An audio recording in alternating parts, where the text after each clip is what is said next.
একটা বিবাহিত 4টা বাচ্চার মা, তুমি চলে যাও, আমার তো সমস্যা নেই আছে। কিন্তু আমার এই সন্তান ছোট ছোট বাচ্চা, যদি কোনো দুনিয়াতে কোনো মানুষ আমি ঘৃণা করি, তার থেকে আরো বেশি ঘৃণা আমি ওরে করি। কোন কারণে? ওর নামটা আইজ পর্যন্ত, আপনি তো আজকে আমি আপনার স্টুডিওতে নামটা বললাম, উল্লেখ করলাম, ওর নামটাও আমি শুনতে চাই না। কার ক্ষতি কার করা লাগবে না। এই ছোট ছোট বাচ্চাদের, দুধের বাচ্চাদের অভিশাপ, ওই অভিশাপটা ভিতর মিলিগত ভাবে, যে আমার বোন, আমার মেজ বোন, সে আমার মা মরার পর, আমার বাপ মরার পর সে আমারে পালছে। যে মানুষ বলে না যে ছোট ছেলেরা সবচেয়ে থেকে সুখী হয়, এটা তো আপনারাও জানেন। সবচেয়ে থেকে বাবা মা না থাকলে সবচেয়ে থেকে দুঃখ হয় কিন্তু ছোট ছেলেদের। আলহামদুলিল্লাহ, আল্লাহ কিন্তু আমাকে ভালো রাখছে। ছোটরা ওই জায়গাটা কিন্তু নিজেরটা নিজে তৈরি করে উঠতে হইতেছে, আমার কিন্তু কেউ সাপোর্টিং দিতেছে না। যে সিঁড়িটা, যে রাস্তাটা, ওইটা কিন্তু আমি ধরতে পারিনি। এইটা সৌভাগ্য আমার হয় না, কারণ আমি তো ছোটর থেকেই কষ্টটা অনুভব, বাপ মরছে এক কষ্ট, মা মরছে এক কষ্ট, লাস্ট ফিনিশে ফ্যামিলির একটা সংসার হয়েছে, সংসারটা কিন্তু নষ্ট। আপনার বোনেরা আপনাকে বিয়ে দিয়েছে কিভাবে, মানে দেখা দেখিটা কিভাবে হলো আর কতদিন দেখা হলো? আপনার আমি আর আমার বোন বাজারে গেলাম একটা কসমেটিকের দোকানে, যেমন সিনেমার যেরকম সিনেমার যে দৃশ্যগুলা সেম ওই কাহিনীর। ওই মেয়েটা কসমেটিক কিনতেছে, পরে আমার জিজ্ঞেস করলো যে মেয়েটা কেমন। এই শুধু আমার একটা কথাই, ভালো। আপনাকে ভালো লেগেছিল দেখে? এখন সে আমার থেকে ভালো, তাতে আমি ভালো বলবো না? আমি তো বলছি তো ভালোই। এর ভিতরে শুনি যে আমার দিন তারিখ দেওয়া শেষ। যখন বাসায় গেলেন শুনলেন আপনার বিয়ে ঠিক হয়ে গেছে? আমার বিয়ে ঠিক হয়ে গেছে, যাই দেখি বাজদা আছে। আর মেয়েটাকে দেখে আপনার পছন্দ হয়নি? আমার উত্তরটা শুধু একটাই, ভালো। এই ভালোই, এই সবকিছুই। এখন ভালো তো আমি বলছি, এখন আমি খারাপ বললে তার হবে না। ভালো মেয়ে তো ভালো, মেয়ে দেখতে শুনতে ভালো, তাহলে আমি তার খারাপ বলতে পারবো না। তারপর পরে আপনার বিয়ে শাদী হইলো। এমন একটা কথা বলছে, এই কথাটা আমার ভিতরে হিট মতো, যেরকম কলিজা লেগে যায় ওরকম লেগে গেছে।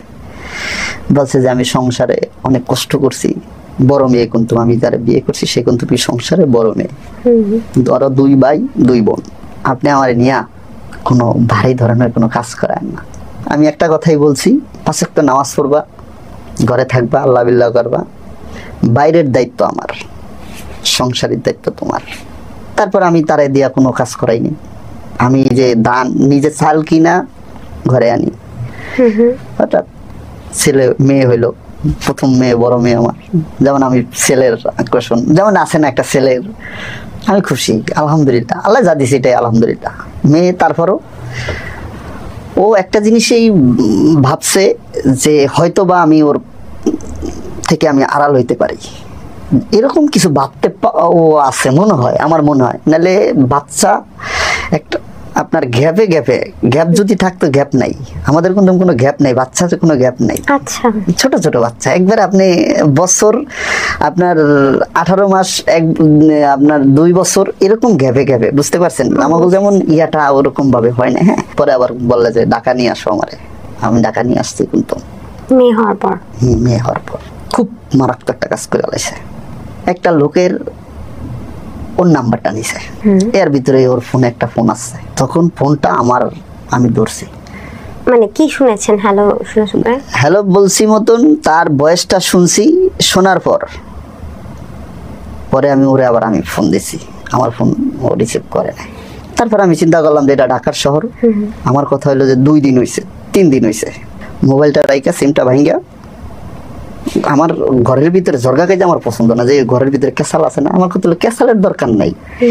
যে ভাই মান সম্মান মতো, যে আমি সংসারে একটা কেসাল করুম বা আমি একটা ইয়া করুম, এই জিনিসটা আমার ভিতরে কাজ করে না। যে ঘরের ভিতরে জর্গা কাজা করলে আরেকজনে যে আপনার উপদেশ দিব, যে সে আইসা একটা মীমাংসা করে দেবে, এই জিনিসটা আমি মাথার ভিতরে নিতে পারি না। আমার কথা হলো সংসার তুমি আর আমি করতেছি এই জায়গায়, আরেকজনে আইসা কি বললো না বলবো এটার ধ্যান দেব না, আমার ভালো লাগে না। ভাই তুমি আজকের থেকে চুপ থাকো, আমি আমার জায়গার থেকে আমি চুপ থাকি, যে এই জায়গার থেকে কোনো তর্ক বিতর্ক যে না হয়। বাড়িতে পাঠিয়ে দিছি, ঢাকা আর আনা হয় না, শেষ ক্লোজ ঢাকা। পরের পত্তিতে এই বাড়িতে নেওয়ার পর মেয়ে আর একটা হয়েছে। আচ্ছা, তখনও প্রেগন্যান্ট ছিলেন? প্রেগন্যান্ট অবস্থায় ওই ছেলের সাথে, ওই লোকের সাথে কথা বলতো? হ্যাঁ, কথা বলছে, যেমন কথা বলছে মতনই আমি বাড়িতে পাঠিয়ে দিছি। যেমন ভালো চলতেছে সংসার খুব। পরে ছেলে হইলো। আবার ছেলে হলো? হ্যাঁ ছেলে হইলো, যেমন এর ভিতরে যেমন সময়টা তো একটু 1-2 বছরের 1 বছরের এরকম, মানে প্রত্যেকটা বাচ্চার সাথে আপনার হচ্ছে 1.5 থেকে 2 বছরের গ্যাপ। আচ্ছা আচ্ছা, মানে এত ঘন ঘন বাচ্চা নেওয়ার পেছনে কি আপনার প্ল্যানিং ছিল নাকি? না, আমার কোনো প্ল্যানিং ছিল না। এটা কি আপনার স্ট্রিট প্ল্যানিং ছিল? প্ল্যানিং বলতে সে একটা জিনিস, এই যেটা যেটা বলছে যে সন্তান, তারও ছেলের একটা, আচ্ছা ছেলে সন্তান, ছেলেরও একটা, তারও একটা আইয়া আছে, যেমন তারও যেরকম আছে ছেলে, তো আমারও ওরকমই আছে। ছোট ছেলেটা হইলো প্রথমে 2 মেয়ে, তারপর ছেলে, আবার আরেকটা ছেলে। যখন এই ছেলেটা 18 মাসের গ্যাপে, হ্যাঁ যখন এই ছেলেটা হইলো, ভাবি তো কখনোই পেট খালি রাখে না। না। আচ্ছা, যাই হোক, এর মধ্যে আপনাদের হাজবেন্ড ওয়াইফের রিলেশনটা কেমন ছিল, বা ঘুরতে যাওয়া বা ভালোবাসার সম্পর্কটা কেমন ছিল? না ভালো। আচ্ছা, সময় দেওয়া একে অপর, না ভালো। এটা নিয়ে কোনো আমাদের কোনো কারোর ভিতরে কোনো অভিযোগ বা কোনো কিছু নাই। অভিযোগটা কোনটা? সঙ্গ দোষে। যেমন আমি যদি ভালো মানুষের লাগে সঙ্গ দেই, তাহলে আমার কিন্তু ভালো কিছুই আমি শিখবো। আমি যদি খারাপ মানুষের সাথে সঙ্গ দেই, অবশ্যই আমি খারাপ কিছু শিখবো। হঠাৎ আমাদের এলাকায় একটা ডেজার গেল, ডেজার কি বালিকাটার ডেজার, ওখান থেকেই ভুল কি ও করলো না কি করলো না ওর কি হইলো, এটা একমাত্র উপরের আল্লাহ জানে, আর ও জানে। আমি কিন্তু আর দ্বিতীয়বার কিছু জানি। যখন আমার কানে আসলো যে ওই ডিজারের ছেলের সাথে কথা বলছে, তখন কিন্তু নাম্বারটা আদান প্রদান হয়ে গেছে। কিন্তু আমি একটা বিষয় বুঝতে পারছি না যে আপনি বলছেন যে আপনি তাকে পর্যাপ্ত সময় দিচ্ছিলেন, বা আপনাদের মধ্যে ভালোবাসাটাও ছিল, পরিপূর্ণ ভালোবাসা ছিল, এবং বছরে বছরে দেখা যাচ্ছে যে ভালোবাসার ফসল হিসেবে আপনাদের বাচ্চা আসছে প্রতি বছর পরপরই, বলা যায় যে কোনো গ্যাপই নেই। কিন্তু তারপরে আবার এখানে তৃতীয় পক্ষ কিভাবে আসে? মানে কি অপূর্ণতা ছিল বা কি অপ্রাপ্তি ছিল, এটা আমি নিজেও বুঝতেছি না। আর এটা আমি বোঝার ওরকম ভাবে নিখুঁত ভাবে, আমার কথা হলো যে আমার ছাইরা যাইব, আপনি আমার ছাইরা চলে যাবেন, এটা হলো আপনার ব্যক্তিগত। আমার ব্যক্তিগত আপনার আমি ছাইরা দিব, এটা হলো আমার ব্যক্তিগত। এখন যদি বলি যে কার সাথে কথা বলছি, এটা যদি বলার পর তুমি আমার রিপ্লাই কোনো কথা বলো, যদি অন্য কথা বলো যে কার সাথে কথা বলছি, এত কথা বলার কি দরকার আছে? যখন এই কথাটা বলছে, খুব আমার মাইন্ডে লাগে, আমি ওর হাজবেন্ড। তখন আমি ওর মারে, ওর বাবারে ফোন দিলাম। ফোন দিয়ে তারে বললাম যে এই কাহিনী, হ্যাঁ আপনার মেয়ে কিন্তু নিয়ে আসেন আমাদের বাড়ির থেকে, এখনই নিয়ে আসবেন। পরবর্তী তো আমার বাড়ির থেকে ও চলে গেল। মানে আপনি যেতে বলেন আর চলে গেল? চলে গেল। থাকতেও চাইনি?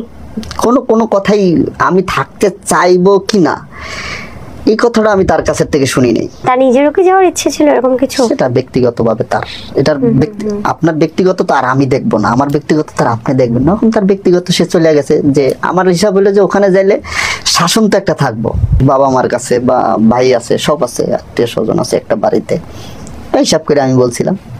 সে গেছে, যাওয়ার পর প্রায় 7-8 মাস হয়ে গেল গা। তার সাথে আমার খুব ফাইটিং বলতে কি, আমাকে আপনার অক্ষমতাটা কোথায়? আমার অক্ষমতাটা হইলো আমি নিজেও এখনো বুঝতে পারতেছি না যে আমার কি সমস্যাটা ছিল, বা আসলে যেটা বুঝি যে যেরকম জোর করে যে নদী বাঁধা যায় না, যেমন আমি জোর করলে যে আমি যে নদীটা বাইন্দালাম, এটা কিন্তু আমি পারবো না, নদী তার স্রোতের মতো চলে যাবে। আচ্ছা, তারপর কি হলো? সে 8 মাস 7-8 মাস পর পরবর্তীতে আমি একটা চিঠি করলাম।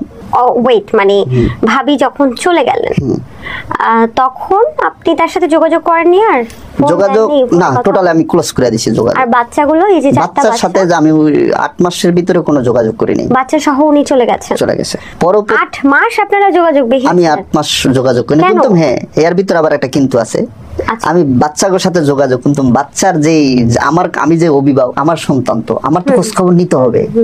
আমি সব জায়গার থেকেই, যেমন লোক দিয়া যেখানে যা হোক, আমি বাড়ি গেলে আমি যে আমার ছেলে মেয়ে কিন্তু আমি যে শুনলে বাড়িতে সব রাস্তায় চলে আসে, বাড়ির লোকে তো সব চলে আসে। এই যে আমি যদি বলি বাড়িতে চলে আসে, ওই গাড়ি পাঠিয়ে দিই, গাড়ি দিয়ে চলে যায়, আবার গাড়ি দিয়ে পাঠিয়ে দিই, আবার চলে যায়। সেই ক্ষেত্রে আপনার ওই ছেলের সাথে 8 মাস যাবতেই ও কন্টিনিউ কথা বলে গেছে সেটা আপনি কি করে জানলেন? যে ছেলেটা আমার এই লিঙ্কগুলা দিল, যেমন আমার এই কথাগুলো আদান প্রদান করলো, তার যেই ছেলেটার সাথে ও কথা বলতেছে তার সাথে ভালো একটা রিলেশন তৈরি হয়ে গেল। ওই ছেলেটার যে বন্ধু আছে আর একজন, ওর লগে যে একসাথে কাজ করে, ও কিভাবে জানি আমাকে এলাকার, যেমন আমাকে এখানে আমার নাম্বারটা নিছে। আচ্ছা, আমার নাম্বারটা নিয়া ওরা কোন কোন জায়গায় গেছে ওই পিকচারগুলা সব আমারে পাঠিয়ে দিছে। মানে তারা ঘুরতেও গেছেন একসাথে? হ্যাঁ, ওই পিকচারগুলা যখন পাঠিয়ে দিছে তখনই আমি থানায় একটা জিডি করলাম। তখন আমি ওর বাবা মারে, ওর বাইরে আমাগো এলাকার যত হাই সোসাইটির লোক আছে, ময় মুরব্বী আছে, তাও কাছে আমি এই ফটোগুলা দিয়ে দিলাম। দিয়ে আমি থানায় একটা জিডি করলাম। কি মর্মে জিডি করলেন? যে আমি জিডি করছি যে আমার, তুমি চলে যাও কিন্তু আমার সন্তান যে কোনো জায়গার থেকে ব্যতিক্রম না হয় তোমার বাড়ির থেকে। যেমন আমার তো বাচ্চা, আমার তো মেইন, আমার তো কলিজা তো মেইন আপনার কাছে এই জায়গাটা। তাহলে আমার সন্তান তো, আমি তো চাই না যে আমার সন্তানগুলা বা কোনো দিকে তুমি চলে যাও, আমার তো সমস্যা নাই, আছে আমার সমস্যা নাই, কিন্তু আমার এই সন্তান ছোট ছোট বাচ্চা, এখনকার যে যুগ, মিডিয়াতে তো অনেক কিছু দেখি আমরা, দেখি তো নাকি, মার থেকে ছেলে নিয়ে বিক্রি করে নেয়, এরকম ঘটনা তো শুনছি আমরা। ওই জিনিসটা আমি একটা থানায় জিডি করলাম, থানায় জিডি করে দারোগার নাম্বারটা নিয়ে আসলাম। আচ্ছা, এর মাঝখানে আপনি ভাবির সাথে, মানে আপনার ওয়াইফের সাথে কোনো রকম যোগাযোগ করার চেষ্টা করেন না? ও আমার লগে যোগাযোগ করে। আপনার থেকে অভিমান নাকি কি কারণ? অভিমান বলতে ওই যে আপনার চারটা বাচ্চার মা, যিনি আপনার সন্তানের মা, এবং আপনার ওয়াইফ 13 বছর সংসার করেছেন, মানে সংসারটা ঠিক করার চেষ্টা কি দুপক্ষের একজনেরও হয়নি? না, আমি চেষ্টা করছিলাম। আপনি যোগাযোগ করার চেষ্টা করছেন? আমি ফোন দিন, আমার বাচ্চাকে খোঁজ খবর নিয়ে যেটা লাগে আমি পাঠিয়ে দিই। অপরাধ সে করছে, কিন্তু সে সরি পর্যন্ত বলে, সরি বা দূরের কথা, সে নিজে একবারে গোড়ামে ধরে আছে যে আমি কেন সরি বলবো। না, ওর চিন্তা ভাবনা অন্য ছিল। যেমন চিন্তা ভাবনা শুনেন, একটা মেয়ে মানুষ, একটা বিবাহিত, একটা ওই ছেলেটা অবিবাহিত, যে ছেলের সাথে সম্পর্ক করছে, একজন বিবাহিত মেয়ে, 4 বাচ্চার মা, সে কি আপনি আপনার জায়গার থেকে, আমার জায়গার থেকে আপনি কি বলবেন? আমার জায়গার থেকে আমি যদি, আপনি যেরকম আমার প্রশ্ন করতেছেন, আমি যদি আপনার এই প্রশ্নটা করি, আপনি কি জবাবটা দিবেন? একটা বিবাহিত 4টা বাচ্চার মা, সে কি কোনো লোভ ছাড়া কোনো কিছু করছে কিনা? লোভ, যেমন লোভ মানে কি, সে ডেজারের কাজ করে। আচ্ছা, ডেজারে যে কাজ করে মানুষ ঘৃণা করতে নেই, কাজ সবাই করে তো নাকি? একটা ডেজারে যে দিন মজুরি কাজ করে, ওর কোয়ালিফিকেশনটা কি থাকতে পারে? আমারও এটা ঠিক আছে, তুমি কর্ম করে খাও, তোমার কর্মের ফল, এটা আমি কর্ম করে খাই, আমার এটা কর্মফল। সে আমাকে বাড়ি দেখছে, আমার ওই বাড়ি দেখছে, যেমন আমার শ্বশুর বাড়ি কিন্তু বড় বাড়ি, আর ওই ছেলেটা কিন্তু একটা সুযোগ নিছিল, আর ওখানকার যে বড় যারা ওরাই সব আত্মীয় স্বজন। ছেলেটা চিন্তা করছে যে আমি একটা সুযোগ পাইছি, যদি এই সুযোগে যদি আমি কাজটা সাকসেস হয়ে যায়, তাহলে আমি অনেক কিছু। ছেলেটা আসলে তা আপনার ওয়াইফের পরিবারের সম্পত্তি দেখে বা ভালো অবস্থান দেখে আপনার ওয়াইফকে পটানোর চেষ্টা করছিল এবং করে ফেলেছে, পটিয়ে ফেলেছে এখন। আর আপনার এবং তার পক্ষ থেকে তাহলে নতুন ভাবে তৈরি করার, সম্পর্কটা রক্ষা করার কোনো দরকার ছিল না, মানে চেষ্টাও করেননি আপনারা, দুজনের একজনে করেননি। আর ওই ছেলেটা, যে ছেলেটার সাথে এই ঘটনা ঘটছে, আপনি কি তার সাথে যোগাযোগ করার চেষ্টা করেছেন? আমি একদিন যোগাযোগ করছিলাম। কি বলেছিলেন? সে বলছে যে আপনার ঘর সামলান। তারে আমি কিভাবে বলবো যে আপনি কথা বলেন কা? তারে তো আমার লাগে তার সাথে তর্ক বিতর্ক দরকার নাই তো। সে আমার একটা কথাই বলে দিছে যে আগে আপনি ঘর সামলান। তা আমি ঘর সামলাইতে পারি নাই, চিন্তা করলাম 4টা বাচ্চা, এগুলা নিয়ে ঝামেলার ভিতরে এই কথা শুনেই আমি আবার 10 লক্ষ টাকার একটা মামলা দিয়ে দিছেন। মামলা যেমন জিটি করছি, জিটির মামলা চালু করে নেই, এখন তো কিন্তু জিটি আছে আমার বাচ্চারে নিয়ে, আমার নিরাপত্তার নিয়ে। 10 লক্ষ টাকার কার বিরুদ্ধে দিলেন? আমার ওয়াইফের বিরুদ্ধে। যেমন যে সে তো চলে গেছে, আমার এখান থেকে পজিশন চেঞ্জ করে গেছে। এখন আমার কথা হলো যে আমার পজিশন যদি বাঁচতে হয়, টেকতে হয়, তাহলে এটা আমার বাধ্যতামূলক আমার আইনের আশ্রয় নিতে হবে না? সেই ক্ষেত্রে আমার বাচ্চার স্বার্থে, আমার স্বার্থে, আমার ফ্যামিলির স্বার্থে আমি যেমন থানায় জিডিটা করলাম। না, 10 লক্ষ টাকা কি মানে আপনার ওয়াইফ আপনার বাসা থেকে চুরি করে নিয়ে গেছে, এমন কোন জিডি করেছেন? স্বর্ণের কথা উল্লেখ আছে, ক্যাশ টাকার কথার উল্লেখ আছে, মানে এগুলো নিয়ে গেছে আপনার এইগুলা, ওয়াইফ? হ্যাঁ এইগুলা নিয়েই যেমন একটা গেডার মিয়াটা ওই ছেলের সাথে একটা ভয় দেখাইছি যে 4টা বাচ্চা। তখন ওই ছেলেটা আবার ফোন দিছে, এর পরের দিন আমার ডিভোর্স লেটার পাঠিয়ে দিছে।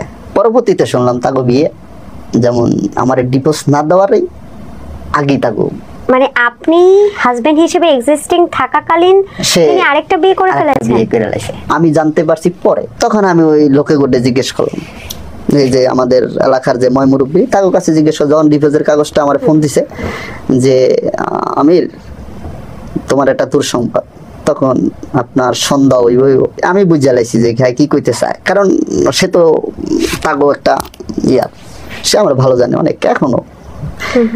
পরে আমি বলছি যে মোবাইলে পাঠিয়ে দেন, তারে ফোন দিলাম যে আমার বাচ্চাদের সাথে কি আমি কথা বলতে পারবো কিনা, আগে জানলাম এটা। সে আমার উত্তর দিছে হ্যাঁ তোমার বাচ্চার লোক অবশ্যই কথা বলতে পারবা। তখনই আমার সন্তানগুলারে নিয়ে আমার এই নতুন জীবন, যেমন ওই জীবন তো চলে গেল গা, এখন তো একটা ওরা একটা ক্ষতির মুখে, ওর মা নাই এখানে এই জায়গাটায়, ওর নানা নানিরা থাকে। ওনার মা কোথায়? আমার শাশুড়ি তো ওদেরকে খেয়াল রাখে, ও তো রাখে না, এখন তো তো আমার থেকে হ্যাঁ হিসাব করলাম যে আমারও মা নাই, আমারও বাপ নাই। আমার কথা হলো এই বাচ্চাগুলা যে আমাকে দুইজনের ভুলের কারণে নষ্ট না হয়ে যায়। আমার সাথে সম্পর্ক খারাপ থাকুক না, বাট ওদের সাথে যে সম্পর্কটা ভালো থাকুক, যে ওরা যে এক জায়গায় যায় পরিচয় দিতে পারে এটা আমার নানা বাড়ি। আমি তো এই নামগুলা চেঞ্জ করতে পারবো না, পারবো? আমি যত চেষ্টা করি আমি এই নামগুলা চেঞ্জ করতে পারবো?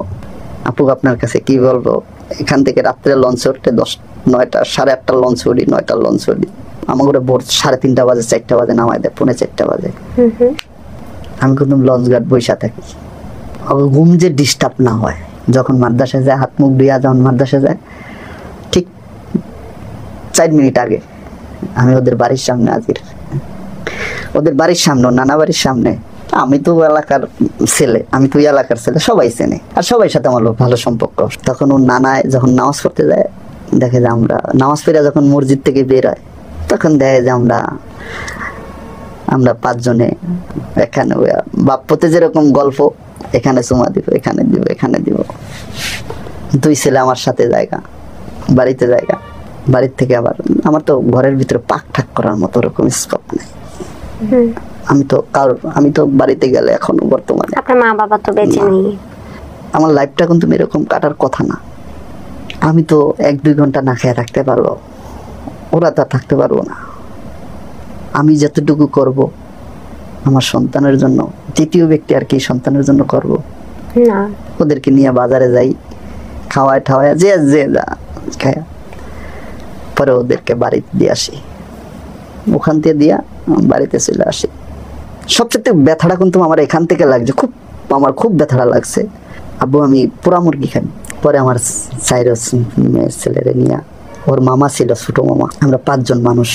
আমার ছোট ছেলেরা ও বলতেছে আব্বা তুমি আমার আম্মুর কাছে নিয়ে যাইতেছো।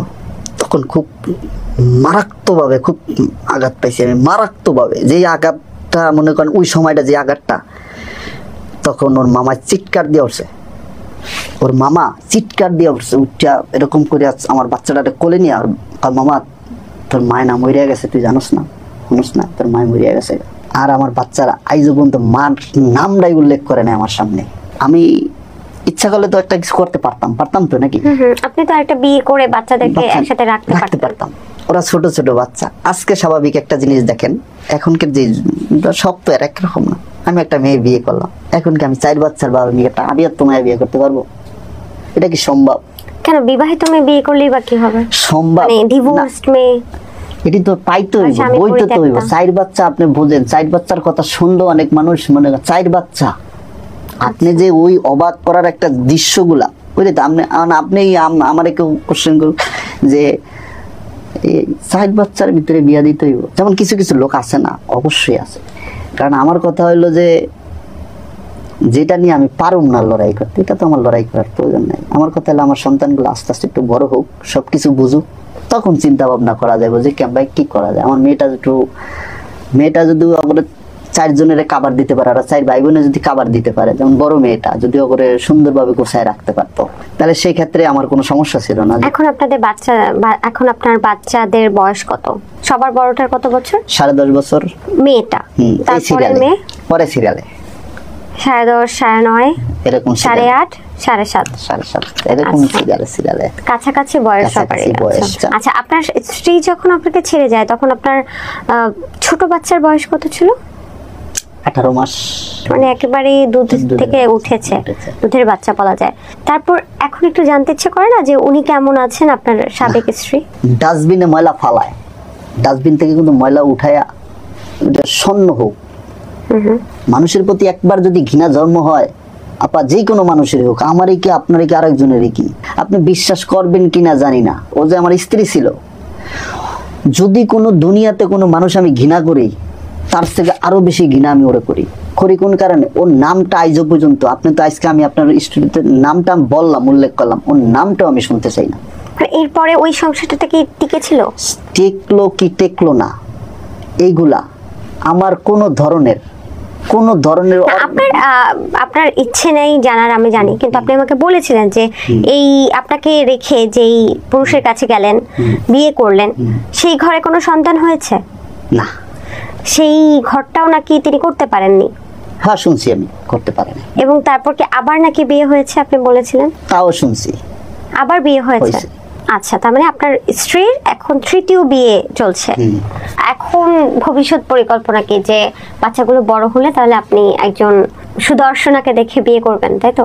আমি এমন একটা মেয়ে খুঁজি 30 থেকে 35 বছর বয়স হবে, বিধবা, স্বামী নাই বা ডিভোর্স দেওয়ার মতো এরকম জায়গা, বাচ্চা হয় না। যদি আমি পাই বা এরকম আমার লাইফে যদি আসে, তাহলে চিন্তা ভাবনা করে